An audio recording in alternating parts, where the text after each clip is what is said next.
Check 1, 2. Looks like I'm live, baby. Looks like I'm live. Looks like I'm live. Dance party, go, go, go, go, go, go, go. Y'all come on through, man. Welcome to my Kishi. Esta mañana today I'm going to be cooking up some chicken for you, man. No, I'm gonna let y'all populate the little group real quick. Go ahead and populate, and then I'll come and chop it up with y'all. Oh, let me make sure I got my chat box rocking.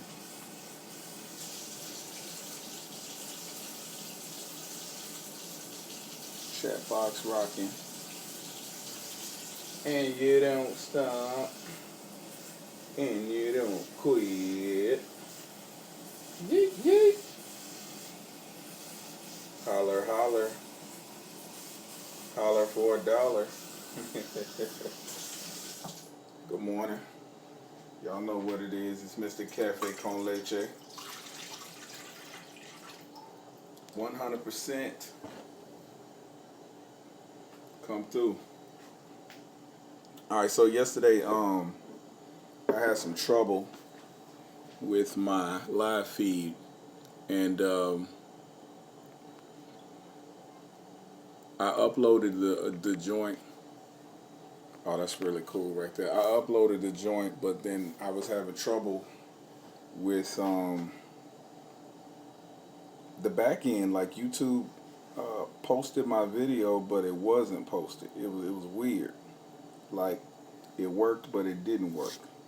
So I'm gonna be touching on the same topic of yesterday, and at the same time, I'll be going in on a new topic today. So this will be a real treat for some of y'all. Others, y'all might want to argue with me. Whatever, I don't care. But it's cool though. We getting this thing started though. Come through.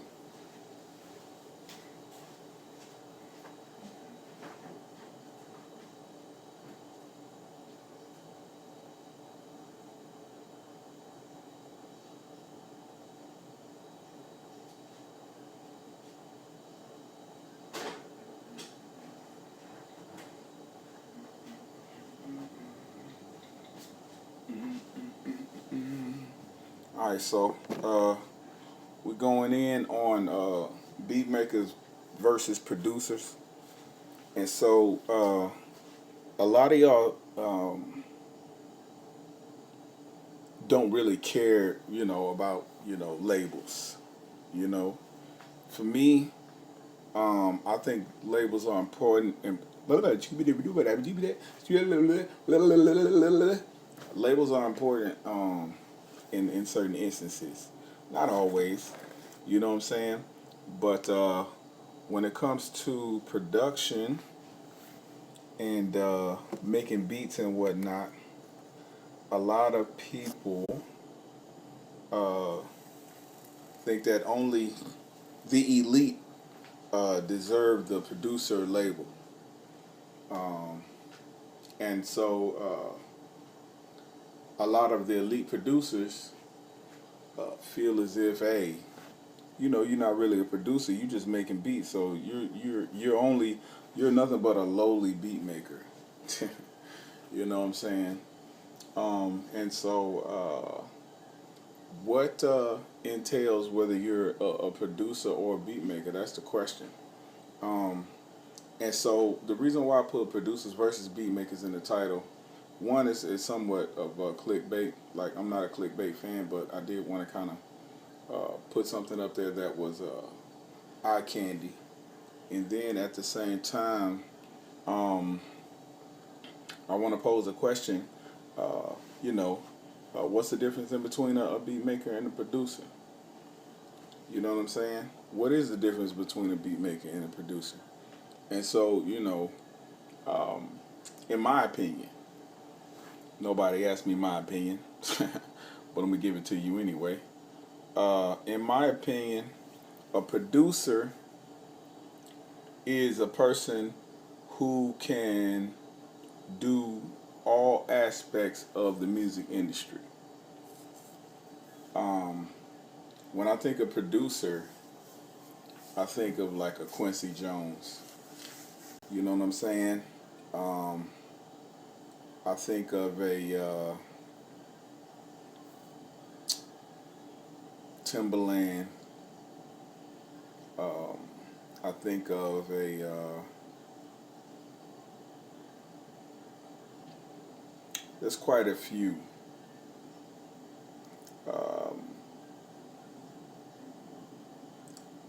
Organized Noise. Those are producers. And the reason why I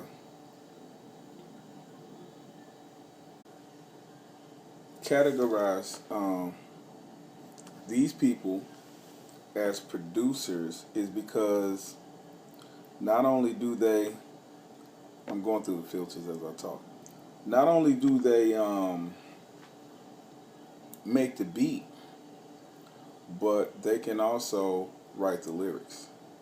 And not only can they just write the lyrics, but they can also A&R.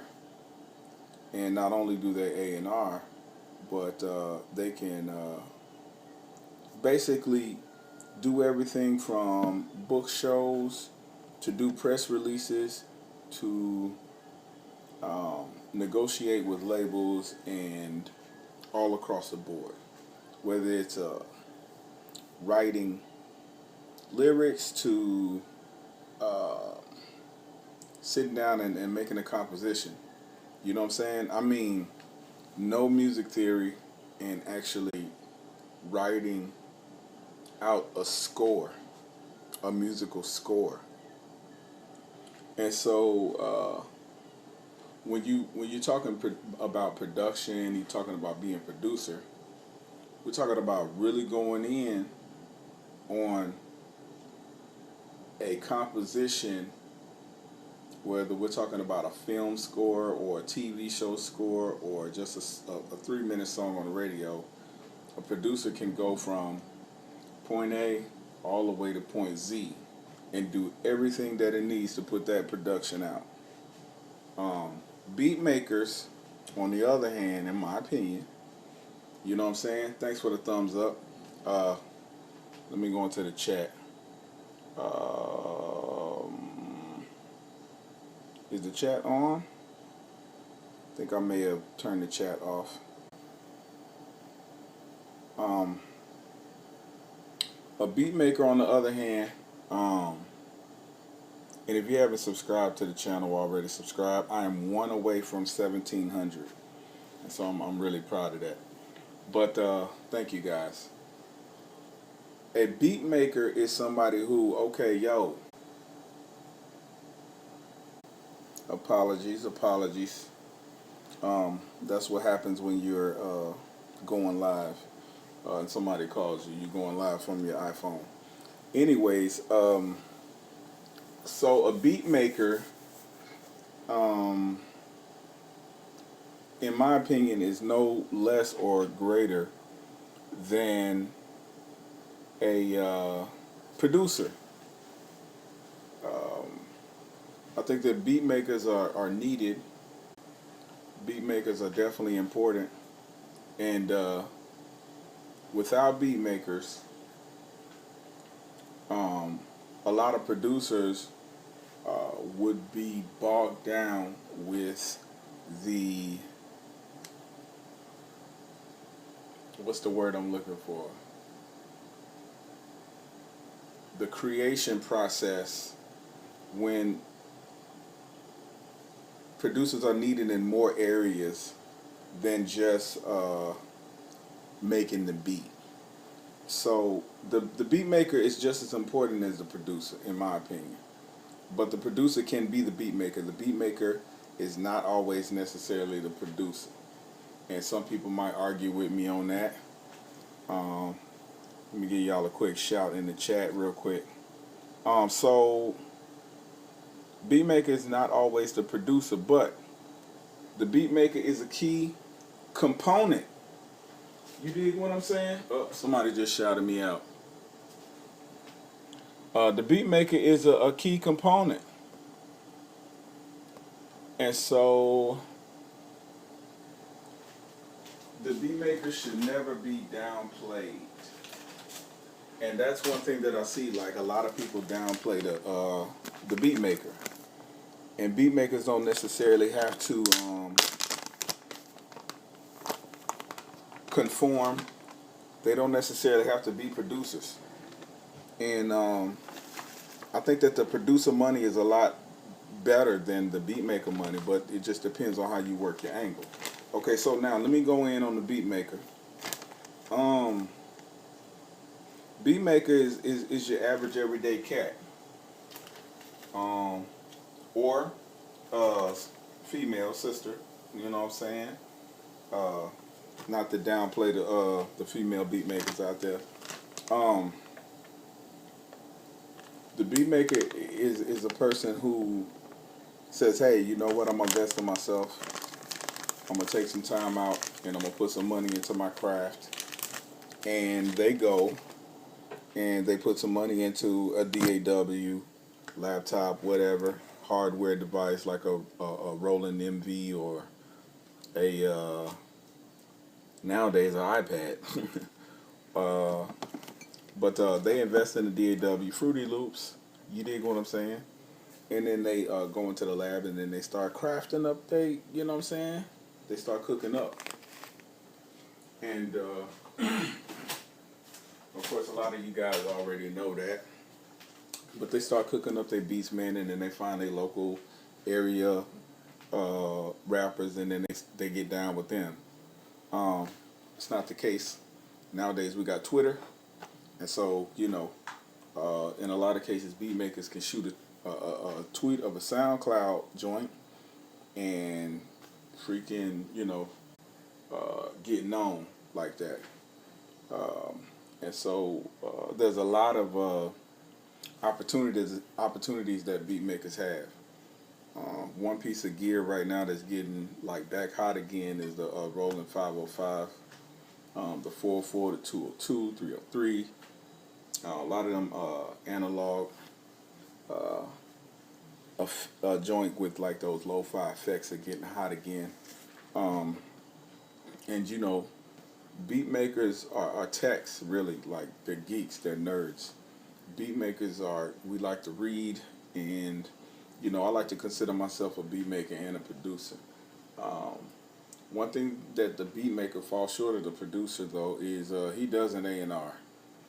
Although they can, you know, he doesn't write lyrics. He doesn't. He knows a little theory. You know, the beat maker knows enough to compose a beat and maybe even score a video game or possibly a movie or something like that. Although, you know, beat makers don't usually write lyrics. Beat makers don't usually A&R. And so seeing a song from start to finish is one way where the producer role does trump the beat maker. Although the elements of a producer vary. You dig what I'm saying? Like, a producer can put a song together that a beat maker made and not necessarily touch any equipment. A producer might hear a certain instrument and bring in a certain guitarist or violin player and says, hey, I need you to play this, this, and this here. And bring in a certain songwriter and say, hey, your skills are acclimated to this type of sound. Whereas a beat maker might, you know what I'm saying, have a really great way of putting a drum kit together and go in on some strings and samples and stuff like that. Whereas a producer will bring everybody in. He'll bring in the bass section. He'll bring in the record labels in the listening parties to say, hey, you know, we want your artist, MC such and such, to do a feature on this, and then we're going to have your this singer from this label, blase blah, we're going to put this together like this. And so the vision of a beat maker is somewhat slighted towards making a really hot song, getting a really great artist on it, or possibly just getting some cash for the beats that they make and making a career. Whereas a producer can see an idea from start to finish. What up, bro? Love. I've been learning a lot watching your videos. Yo, peace to you. You dig? Von Tuck. That's a dope name, Von Tuck. So yeah, producer. If you got any questions, man, hit me up. I'm live up in this piece, and so we rocking together with this, man. Wherever you at in the world, you know what I'm saying. We experiencing each other right now, so let's rock. But yeah, producer has a vision to be able to take an idea or a vision for a song, and then take that vision for that song and go from start to finish, from the writing down of the idea all the way to the rendering of the audio in Pro Tools or whatever you use or whatever. So yesterday I went in on should producers use drum packs, you know, and I think all of that goes into the idea that all musicians should play an instrument. All producers or beat makers should learn to play an instrument. And there's like some disdain there from some people. They like, if you don't play an instrument, you're not a real musician. If you don't, if you make beats, but if you can't pick up a clarinet or a guitar or something like that, then you're not a real musician. And yesterday I was posing the argument that, you know, if I can beat on the desk and make a nice little drum section, does that not make me a musician, being that I'm doing something musical? And so, you know, you got artists like Bobby McFerrin who don't use instruments at all. They use their voices and they use all different types of things like that. Shout out to bro, you know I can't pronounce your name, so I'm gonna respectfully try, but don't charge it to my heart, bro. This looks like Sean Avery, but it has a silent J. I'm pretty sure that it's a silent J. What up? It's all gravy, man. If you got any questions or whatever, you want to chop it up with me, shout out to wherever you at, all that good stuff. We good. So,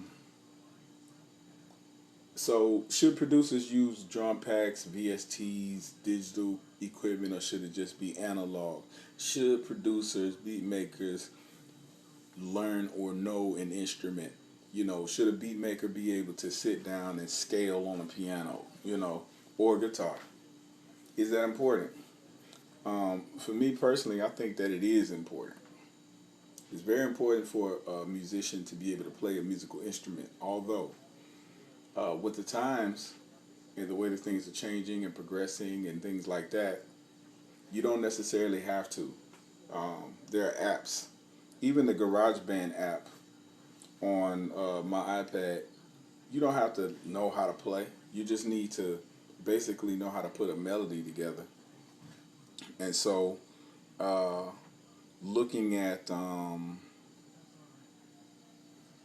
the scaling section in GarageBand, you can just push a button and it'll play all your major and minor chords. So all you really got to do is just put the stuff together, and then it sounds great. But in that, right, you don't have to, you know how to play an instrument. You don't have to sit there and do classical jazz guitar, which is like insane to learn and insane to do. But it's definitely good to be able to scale on the guitar. It's good to be able to scale on the piano and figure out, you know, tough melodies for your song, or sit down with a songwriter or sit down with a singer and be able to come up with, you know, different melodies and scales for a particular project or whatever. And so, with that being said,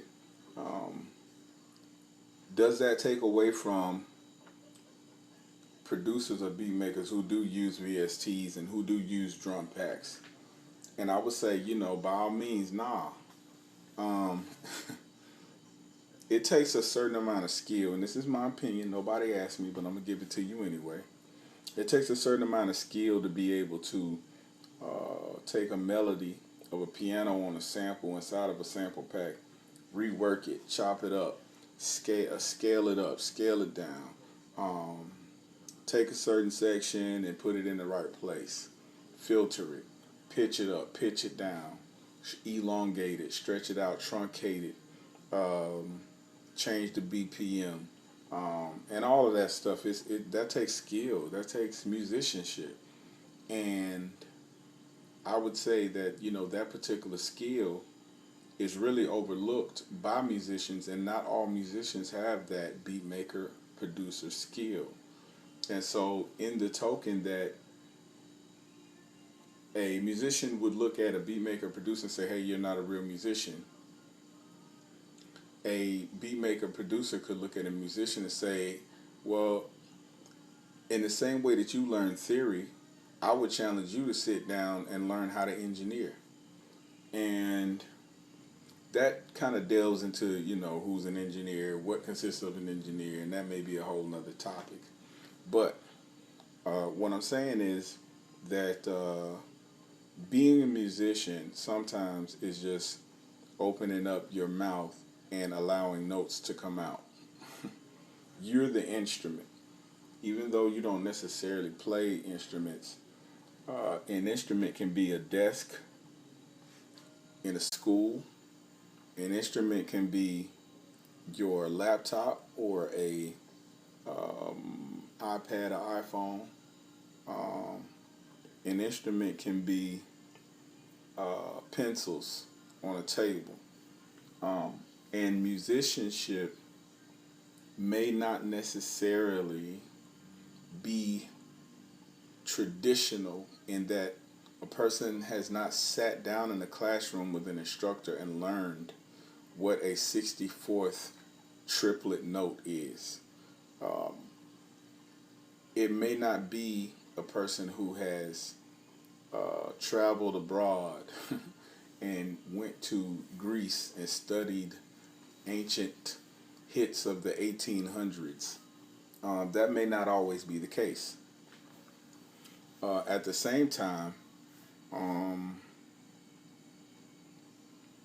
beat makers and producers have so many avenues and tools at their outlet today. It's kind of a tedious thing, like a dog chasing its tail, to go into somebody's lab or into their creative process and say, hey, what did you use? And give positives and negatives on what they use. Like, why you use that? You shouldn't use this, and you should. It's like you put together what you put together. I've seen videos of children in third world countries who take what they have and they'll build a guitar. They'll take what they have and they'll build a drum set. You know what I'm saying? And a lot of times this stuff is just made from garbage, something somebody threw away, and then you're getting this beautiful sound. Does that make them not musicians? Does that make them not producers or beat makers?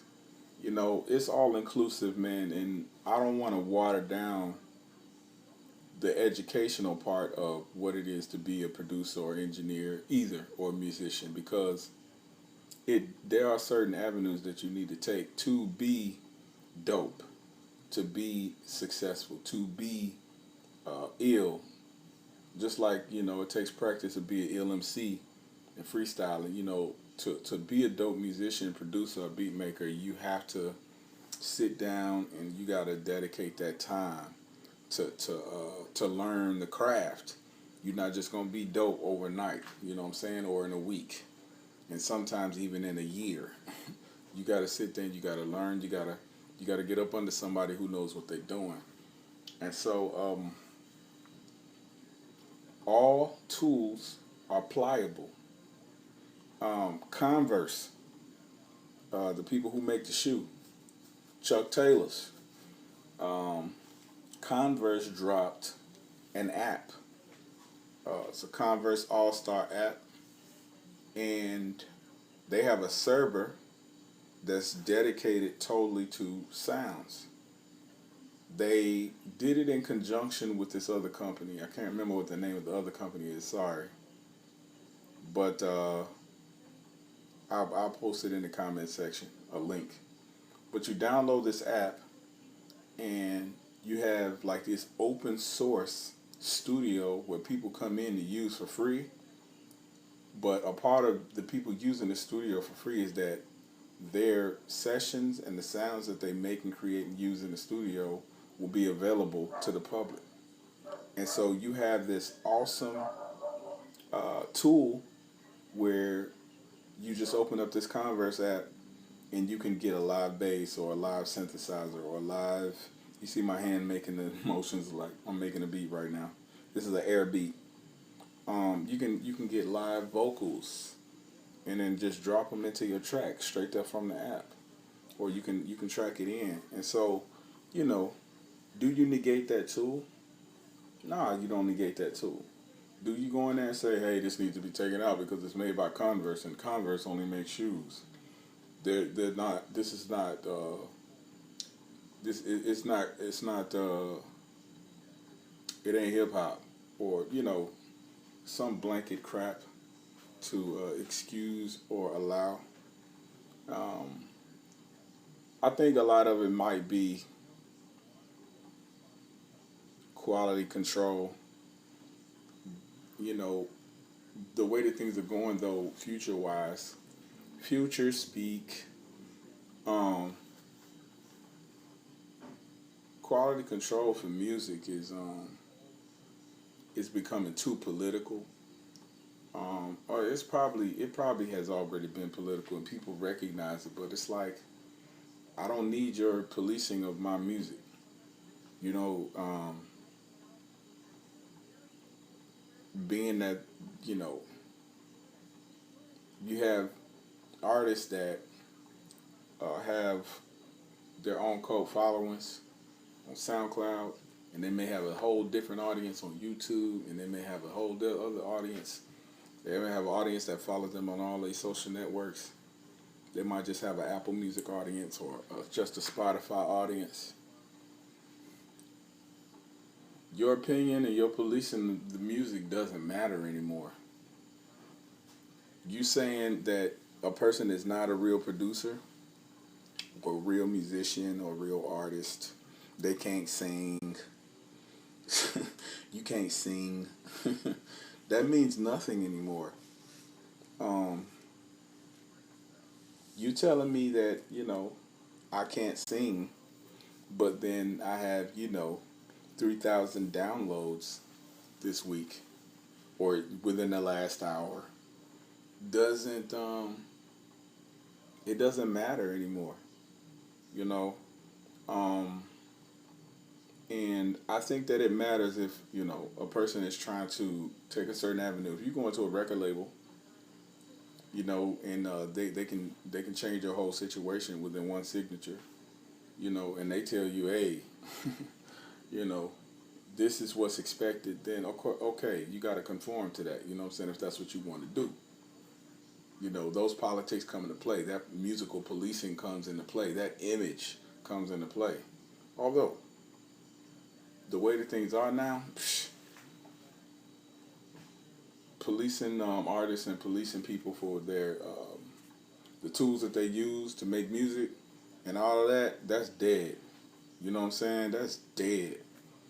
And I think that a lot of the arguments out there about digital versus analog and producer versus beat maker and all of that is dead, because the beat maker has become the producer, and the producer has become the beat maker, and the beat maker and the producer have become the songwriter, and the songwriter has become the videographer. You know what I'm saying? You know, the photographer, did I say photographer? The photographer, you know, the lines are blurred all across the board because you have so many people doing so many different things. And to try to confirm, deny, negate, accept, and all of those things when it comes to quality control, it's just, it's frivolous. You wasting your time. Go create something instead of, you know, trying to give somebody else a difficult road because you don't like their process or you don't approve of the way that they make music.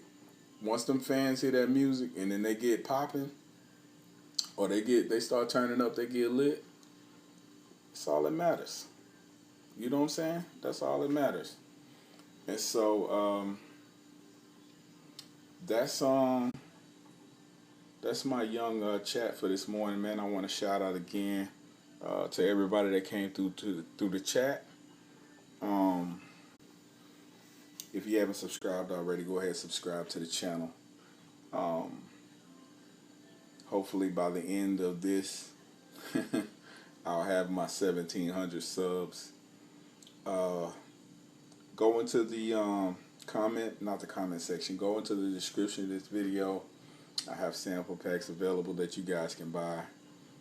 If you need gear, there are links in there where you can click and go and search for different gear and whatnot, whether you need a microphone or iPad or a AKAI PK Mini or something like that. All those links are in there. And yeah, hold on, I got somebody coming through. I don't know if that's Daryl or Darrell. What up, Darrell? Yo, you got any questions? You want to chop it up? So yeah, in the comment section, I got all of that information. And so to close this thing out, man, I would say keep innovating. Keep looking for new ways to make music. If you are a new producer and you're using sample packs and you are using drum kits, I would say don't limit yourself to that because you can get into a mold of depending on other producers' sound to create your own. It wouldn't hurt to go and get a controller and learn how to play or actually buy a keyboard and learn how to play.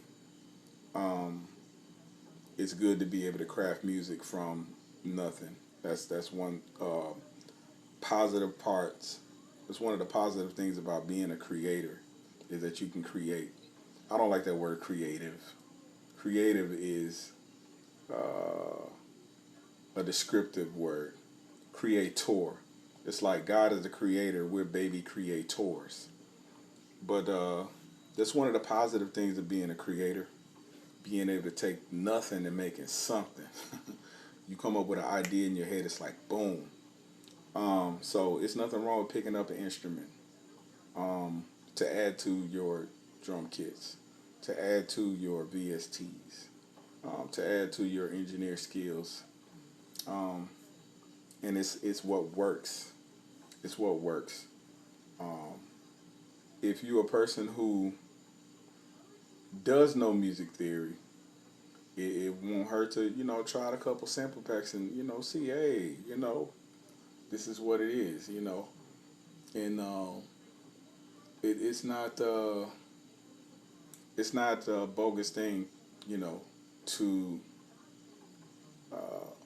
use pre-made music. It's like me saying, unless you go into the field and you pick the peas and come and bring them to the table, then you aren't really eating.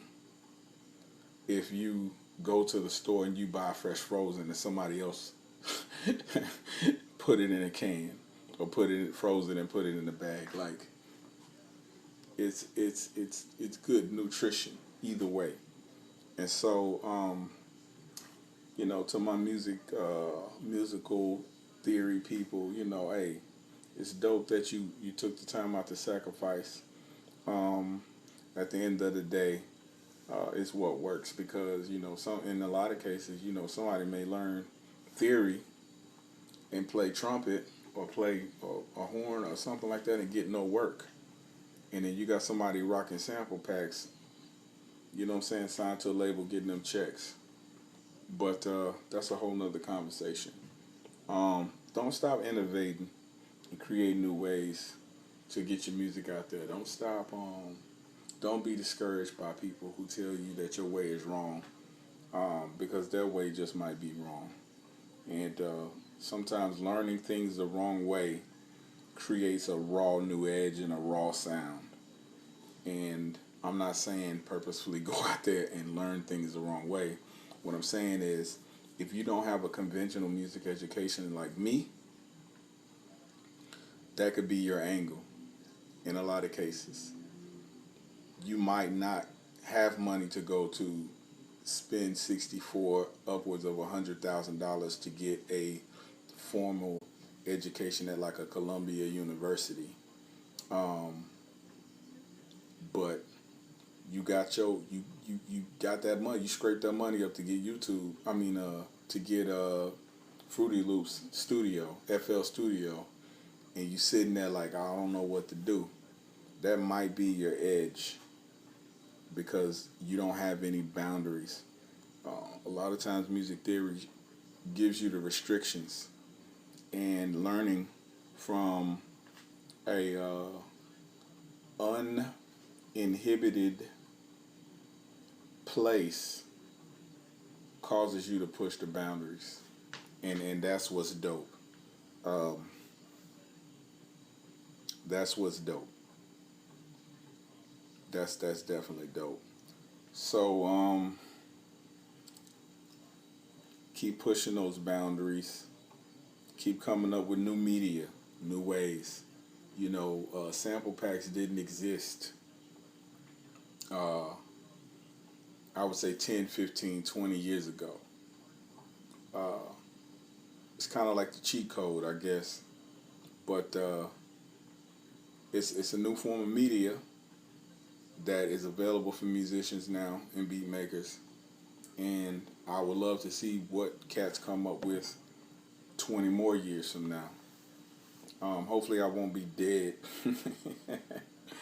You know what I'm saying? But new media is being made all the time. I mean, a lot of y'all are newer producers. I know who my audience is. A lot of you guys are just learning. You have no idea what a mini disc is. A lot of y'all haven't even seen a cassette, much less an 8-track or vinyl. But keep coming up with new media and keep pushing the boundaries of what it is to be an artist and a musician and a beat maker, and challenge the heck out of the industry. Push the industry beyond its limits and its bounds of what people are saying that it can do and what it can be and what it is. Go beyond the same freaking 5 chords that you hear on every pop and hip hop station on the radio. If we took the musical scale and the variations, bro, we could fill the universe up with different notes and chords. But we keep hearing the same 5 to 8 chords on every station, major and minor. And it doesn't matter whether it's rap, hip hop, or country, or rock. Same chords. Push, push, push beyond those limits and create a new sound, bro. Create a heavenly sound. You dig what I'm talking about? All right, I'm Bro Love, man. AKA Mr. Cafe Con Leche. This has been another live chat. I'm going to hit y'all with a tutorial soon. But just wanted to come through real quick. And again, shout out to everybody who came through in the chat. Shout out to everybody on the replay. Follow my social media crap. Just search Bro Love Music. I'm out there. I'm mostly on Insta. And I'm occasionally on Twitter and Facebook. But yeah, holla.